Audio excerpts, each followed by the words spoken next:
Remember this? My mom ended up driving drunk last night and got pulled over. I went to jail. Or this? My mom is pretty unpredictable, and she can be really moody.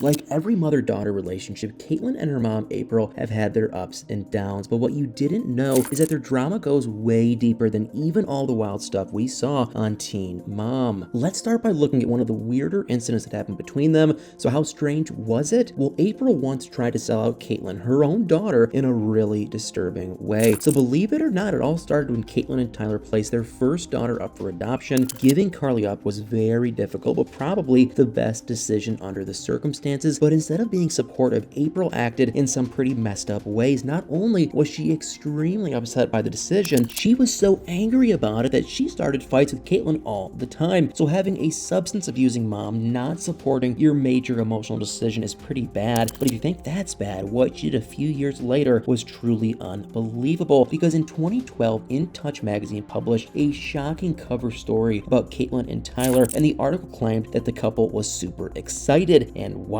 Because they were expecting another child. Really? Just after they had given up their first child for adoption? And the magazine had one major source who told them of the pregnancy rumors. So an alleged family friend, Jamie, had contacted In Touch, but later in the article, the quote-unquote truth was revealed that Catelynn herself had also confirmed the news. Well, thankfully, it wasn't long before the bizarre truth was exposed, because the day after the fake pregnancy bombshell was published, Catelynn released a surprising statement to Us Weekly saying that she was not pregnant and had no plans to be for a while. I mean, crazy, right? But that was not all, because Catelynn said that she and Tyler were waiting till they were married before having kids again, and she even shared that they were trying to not become pregnant. So why did the magazine say that she was happily expecting another baby? Who would say such an obvious, terrible lie to a magazine? Well, it turns out that April had set the whole crazy thing up. So rumor has it that she arranged for her family friend Jamie to contact In Touch, coaching him to say that he knew about Catelynn and Tyler's second pregnancy, but what April did after that was absolutely insane. And I mean, this is Catelynn's own mother, so it's pretty hard to believe. But after Jamie spoke to the magazine, April sent them fake medical documents, and can you even believe that? April forged documents to look like a pregnancy confirmation from Catelyn's doctor, which I'm pretty sure is not only illegal in most states, but still wasn't even the craziest part of her scheme, because In Touch wanted to contact Catelynn to confirm the pregnancy rumor, so April gave the magazine Catelyn's phone number, but when In Touch phoned, thinking they were calling Catelynn herself, it was not Catelynn. The person on the other end of the line was actually a total fraud. In fact, they were actually talking with April, who was making everything up. I mean, what kind of mother does that? Why would April go behind Catelyn's back like that? And well, it turns out that April was trying to make money selling information by impersonating her own daughter. And not only had April gone to great lengths to exploit Catelynn, but she also tried to cover her tracks in a pretty awful way. So while she was pretending to be Catelynn on the phone, she told In Touch not to call again. And now, why would she say that? The reason April gave was pretty outrageous. April told the magazine not to contact her again because the extra stress could cause the pregnancy to end early. So not only did she lie about Catelynn, but she also used the possibility of losing the fake baby as an excuse. And this is layers of messed up. And I cannot believe how low April was willing to stoop. I mean, just so she wouldn't get caught pretending to be her daughter, she covered her tracks by lying about her own daughter losing her baby. But as I found out, there's a startling reason why April was so desperate for money and would do something so crazy, but it's not exactly what you might expect. So it turns out at the time, April was apparently homeless, and she was in the process of splitting from her then husband, Butch, which also happens to be Tyler's dad. But even after Butch was behind bars, April was still struggling with her substance abuse issues, and in a desperate attempt to get some cash, April refused to back down from her lies. In fact, she doubled down on them, and in a whole new series of angry phone calls to In Touch, April claimed that Catelynn totally knew about the pregnancy story and was even in on it. But let me ask you this, if that were the case, why didn't Catelynn call the magazine herself to talk about the pregnancy? But either way, April was outed as not just a bad mom, but as a manipulative and desperate liar. And now, if only that was the end of the story, but guys, it is not. And based on what happened next, her family was completely unimpressed because Catelynn was always more emotionally supported by her dad, David, and he was very clear about his disapproval of April and her lies. And on social media, David was very straightforward, and he simply wrote that he didn't know how April was able to sleep at night, which is pretty accurate. I mean, don't you think? And I think all of Catelyn's supporters are wondering the same thing. What kind of mom does that to her own daughter? And a few weeks later, Catelynn and Tyler spoke to In Touch to finally set the record straight. Obviously, they were not happy with what April had done, but one strange thing stood out. How each of them expressed their disappointment was unbelievably different, because even though she said that she loved her mom, Catelynn said she was really upset and she knew April only lied because she really needed money, but that didn't make it okay for April to sell a fake story about her. And Catelynn then dropped a bombshell about Jamie, the source who claimed to be a quote-unquote family friend. She admitted that she knew Jamie, but they had only met a couple of times as kids, so they actually barely even knew each other. So it's weird that April would ask him, of all people, to be a part of her crazy scheme. But that wasn't all, because Catelynn said not only were they not friends, she didn't even like Jamie. And if you ask me, I think this is what happened. April probably remembered Jamie from some point in Catelyn's life and roped him in to be part of her master plan. And in the end, considering how terribly April had treated her, Catelynn seemed surprisingly understanding about her mom's lie. So what about Tyler? Well, he reacted a bit differently. Tyler wasn't about to let her off hook that easily, and he revealed how he truly felt, and he did not hold back. So in fact, he let it all out, and Tyler told In Touch he was shocked that April could lie about something as serious as her own daughter's pregnancy, and Tyler couldn't believe that April had crossed such a major line, and said that both he and Catelynn felt violated. And with all the back and forth, some people were still confused about Catelyn's rumored pregnancies, but in a stroke of journalistic genius, it turns out that In Touch had taped the phone call of April pretending to be Catelynn, and what the magazine did with the audio was pretty wild. So In Touch hired a private investigator to analyze the voice in the phone call, and found out that without a doubt, the voice actually belonged to April, not Catelynn. And it's been over 10 years since April tried to sell a fake story about her own daughter, but that doesn't mean that she hasn't spoken about Catelynn since then, because April recently talked to a publication about their family feud, and what she said was truly ridiculous. So just recently, at the end of June, Catelynn called out April, Grandma Judy, and her brother Nick, and she posted some screenshots of their text to her Instagram, and they were all pretty bad. They were attacking Catelynn for trying to set boundaries with her family, and Catelynn wrote that she was tired of keeping her family's harmful behavior and mistreatment a secret, but Nick was having none of it and fired right on back, and he went to Instagram Live and exposed everything he possibly could about his sister and Tyler. And what did April do? How did this devious mastermind clap back? Well, she decided to reach out to her old pals In Touch magazine, and April claimed that Catelynn must not have been getting enough attention at home, which is totally crazy and ironic when you think about it, because April basically implied that her daughter was lying she wasn't satisfied in her own personal life, but totally avoided explaining why she had lied to the magazine about something far more significant. And since the fake pregnancy story in 2012, it seems like April hasn't sold any other major lies about Catelynn and Tyler, but to tell you the truth, I wouldn't put it past her to do something just as shocking as that. Again, even if her motive isn't money, April might try to do it for other reasons, like seeking revenge against Catelynn for exposing even more of her toxic behavior. But I think we all know that April hasn't always made the best decisions, but it's pretty bizarre that she forged medical documents and impersonated her own daughter just to try to make some quick cash. And to top it all off, the lie about Catelyn's pregnancy was really a new low. Well, guys, I have said my 2 cents, so now I want to know what you guys think about April's unbelievable lie she told to sell out her daughter. I mean, are you surprised that she went to such great lengths to try to make money off of Catelynn? And can Catelynn ever stop April, her mom, from acting like this in the future? Guys, let me know what you think in the comments below.